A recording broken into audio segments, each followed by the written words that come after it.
Hello dear friends, if you have clicked on this video, you are definitely a student, and I presume a student of Icse, because the chapter that we are going to deal with today is A Face in the Dark, which happens to be a prescribed Icse text in English literature. So before we go about reading and understanding what Ruskin Bond has created, let us first read about Ruskin Bond himself. Ruskin Bond, it says, was an Indian author of British descent, who is a prolific writer and whose works are popular among adults and children alike. Now, the meaning of descent means lineage. He is not born to Indian parents, and his writings are popular not just among adults or not just among children, but both. It caters to everyone. In the following story, writer Ruskin Bond relates a thrilling incident set among the picturesque hills around Shimla. The meaning of picturesque is pertaining to a beautiful picture, something that is enthralling, that is beautiful. And Ruskin Bond's fascination with the paranormal finds expression in this macabre tale. What is the meaning of paranormal, you may ask? Well, paranormal means anything that is not normal, something that is supernatural. And the meaning of macabre is something that is ghastly, that kind of induces terror. Mr. Oliver, a school teacher, is on his way back to school late one night when he meets a strange young boy. The encounter fills him with terror, and he takes to his heels, only to discover that there is no escape for him. Ruskin Bond makes skillful use of all the elements of a horror story. Now, A Face in the Dark is a typical horror story. Why? Because it has the elements of a horror story. And what are the elements? The elements are fear. It induces fear when you read it among the readers. It causes surprise. Time and again, there are elements in the story, phrases and words that have been used all over, which causes fear, which causes surprise, suspense, and which explores the mystery of humanity's collective fascination with the dark. There is one character, and his name is Mr. Oliver. He is there in the very opening sentence. In fact, the first word of the story is Mr. Oliver. What it says? Let us know. Mr. Oliver, an Anglo-Indian teacher, was returning to his school late one night on the outskirts of the hill station of Shimla. So the story is set in Shimla, the hill station, and Mr. Oliver is an Anglo-Indian teacher, where he used to work in a school in Shimla, an Anglo-Indian teacher, and the school was in the outskirts of Shimla. From before Kipling's time. Now, Kipling here is a reference to the great Rudyard Kipling, who happened to be born in India, but he went on to write very popular English stories and novels. And for your information, although it will not be asked in the exam, Rudyard Kipling is one of the youngest recipients of the Nobel Prize in English Literature. So from before Kipling's time, the school had been run on English public school lines. So English public school lines, it is the framework that this particular school followed. Why? Because the boys there, it says, the boys, most of them came from wealthy Indian families, wore blazers, caps and ties. Life magazine, in a feature on India, had once called it the Eden of the East. What you have to understand here is, why is it called Eton of the East? Because Eton College in England is one of the famous boarding schools for boys. They generally cater to students between the age of 13 to 18, and it is very costly. People there who study there are generally affluent and rich, That is what it used to be back then. So, because the school where Mr. Oliver worked has the parallels to that college, Eton School in England, we call this, or Ruskin Bond calls it, or in fact, the Life magazine in its feature called it the Eton of the East.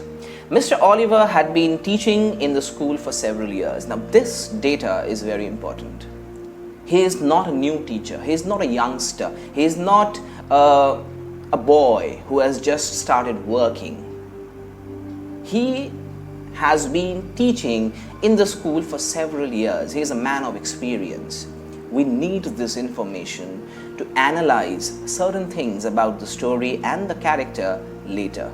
Remember it. He worked in the school for several years. Now, the Shimla Bazaar with its cinemas and restaurants was about 3 miles from the school. And Mr. Oliver, a bachelor, one more information. He is a bachelor. He has no family. That is, no wife, no children. A bachelor usually strolled into the town in the evening, returning after dark, when he used to take a shortcut through the pine forest. Now, because he was a bachelor, after school he generally had his free time, where he did not have anything much to do maybe, which is why he took the shortcut, he took the path to the Shimla Bazaar, which was famous for its restaurants and cinemas. Why? Because he wanted to kind of kill time maybe. He wanted to use his free time there. So after having passed the evenings there, he used to come back to his school, not by the main road, mind you. What is important is he used to take the shortcut through the pine forest. This is where the story suddenly takes a different turn. When there was a strong wind, it says, the pine trees made sad, eerie sounds and kept most people to the main road. But Mr. Oliver was not a nervous or imaginative man. These two things about Mr. Oliver, the fact that he is not a nervous nor is he an imaginative man, will come to be of supreme importance when we analyze the text later. Let us go forward.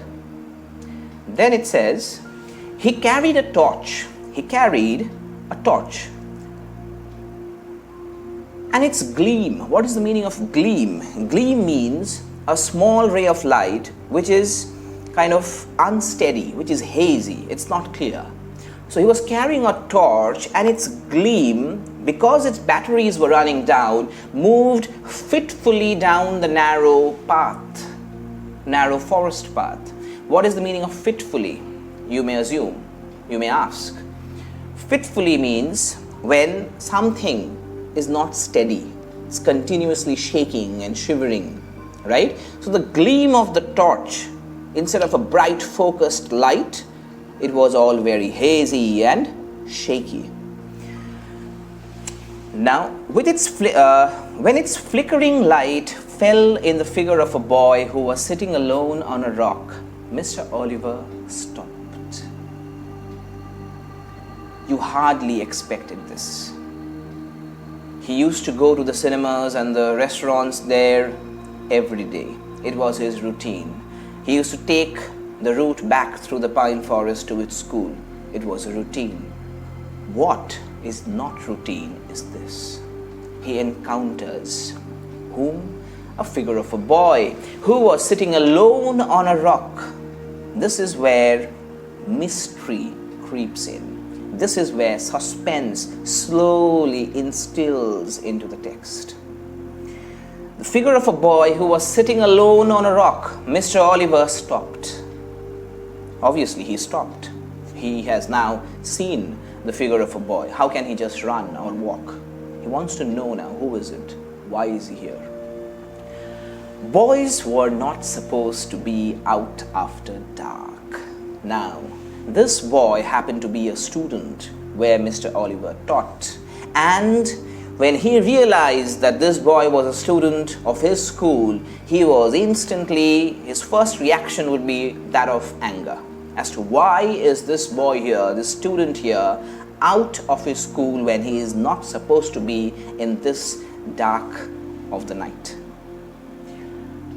So out of anger, he asks, "What are you doing out here, boy?" Asked Mr. Oliver sharply. Sharply indicates anger. Moving closer so that he could recognize the miscreant. Even as he approached the boy, Mr. Oliver sensed that something was wrong.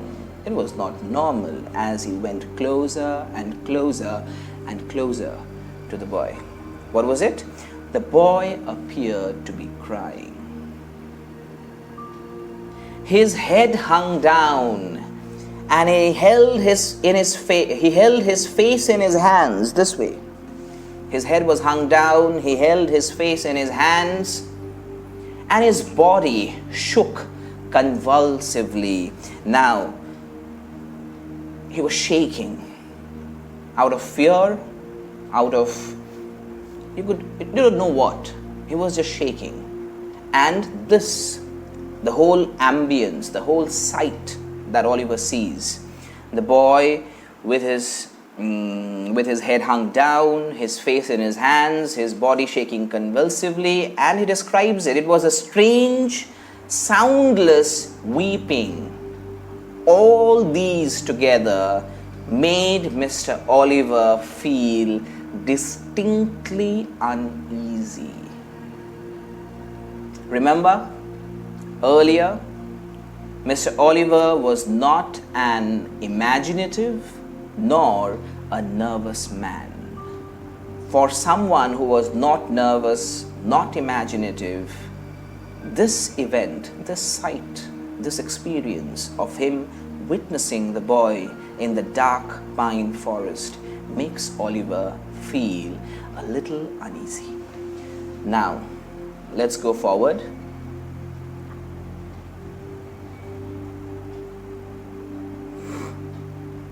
"Well, what's the matter?" he asked, his anger giving way to concern. Naturally, he was angry at first. Why? Because he saw the boy at a place where he was not supposed to be. He was a miscreant, having done something which you were not supposed to do, having broken a rule or a law, done something that was illegal. That is why he is called a miscreant. And he was angry. First reaction. But later on, when he sees the boy crying with his head hung down, shaking, he is now slowly a little curious, inquisitive, and he wants to understand the reason behind the cries. And he asks, curious, concerned, "Well, what's the matter? What are you crying for?" The boy would not answer or look up. His body continued to be racked with silent sobbing. There was no response. It continued the whole process of shaking and crying. "Come on, boy, you shouldn't be out here at this hour. Tell me the trouble, look up," Mr. Oliver asks. The boy looked up. He took his hands from his face and looked up at his teacher. The light from Mr. Oliver's torch fell on the boy's face.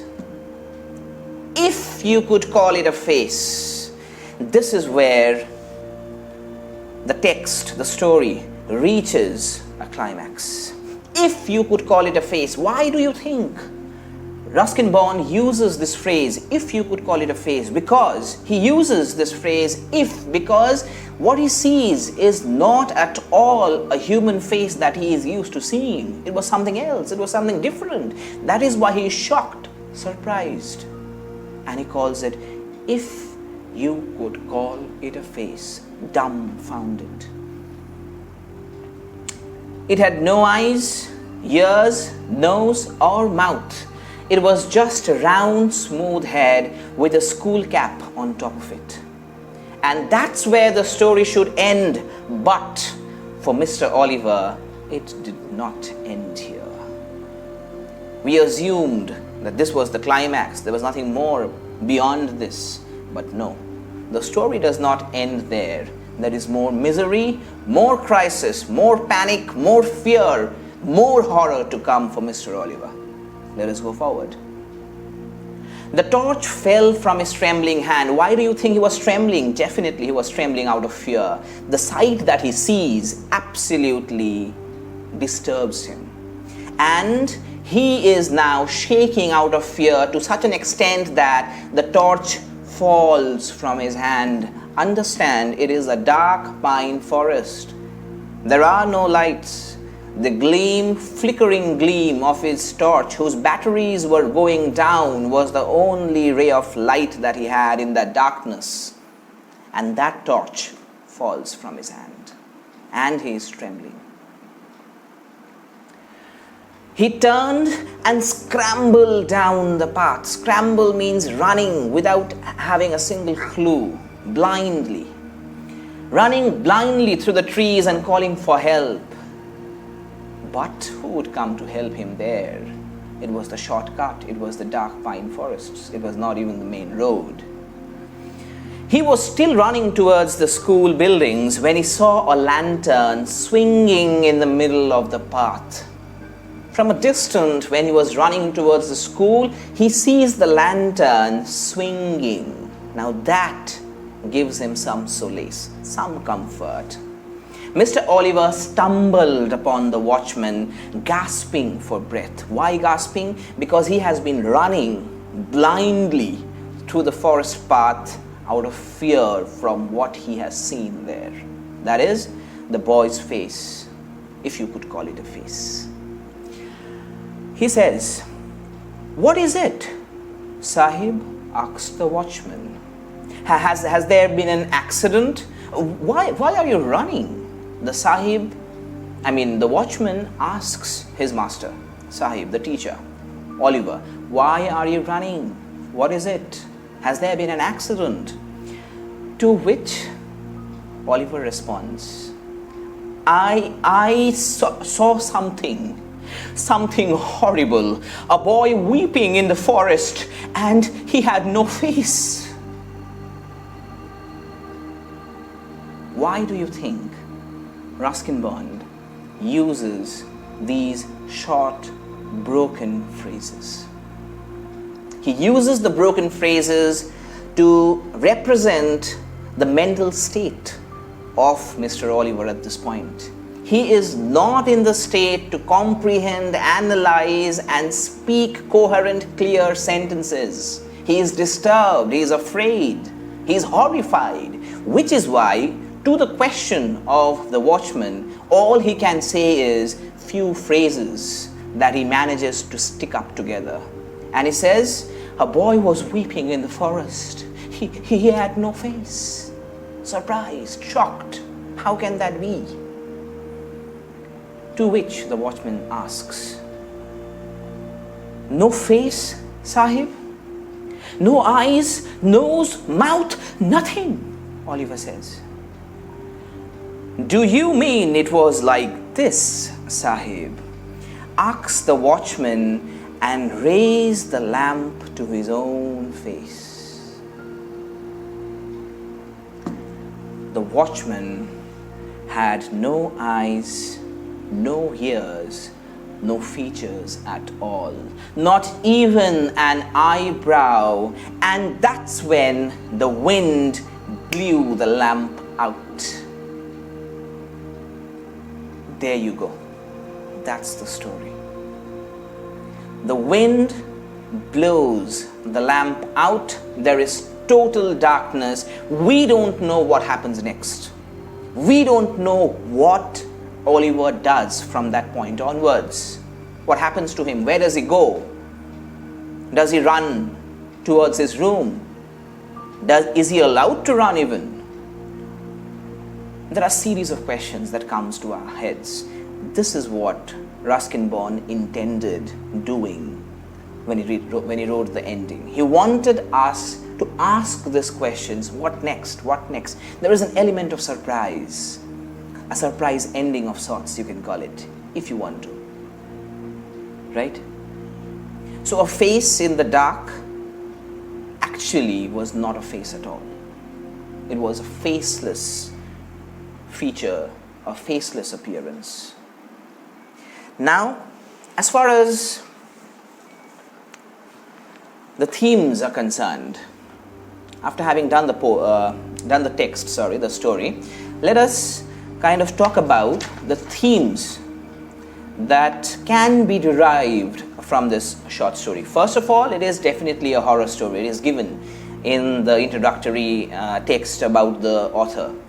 It is a horror story. Why? Because it deals with fear, it deals with suspense, it deals with surprise, and it deals with mystery. So it is a horror story, no doubt about it. But the second theme, important theme, is there is a theme of fear which comes with perception control and analysis. Why is Mr. Oliver afraid when he was not an imaginative, not a nervous man? He was afraid at that point in the pine forest because he has encountered a situation which he has never encountered before. That event causes him to be afraid.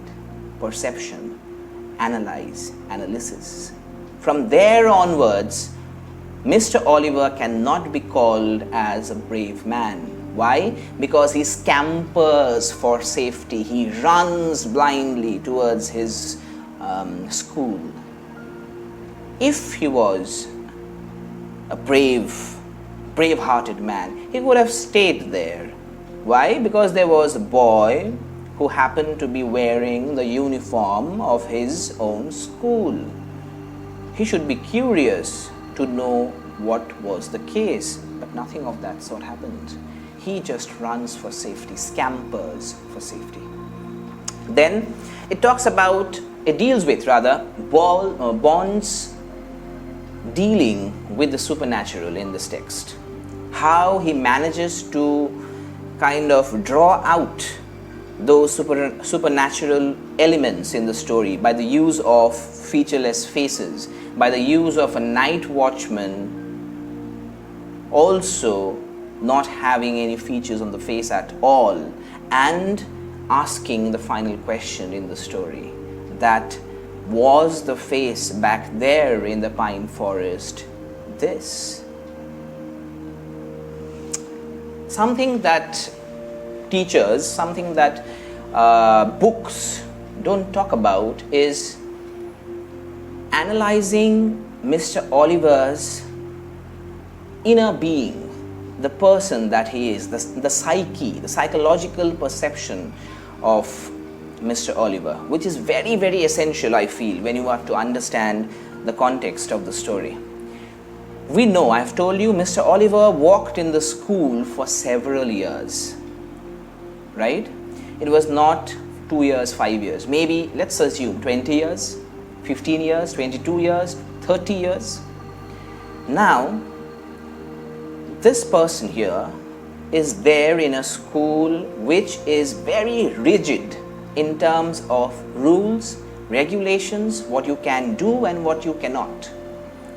They were all wearing, the students there wear blazer, tie and a cap, right? Now, imagine Mr. Oliver has been teaching these students, a whole lot of them, for the last several years. He goes into the classrooms and he teaches them.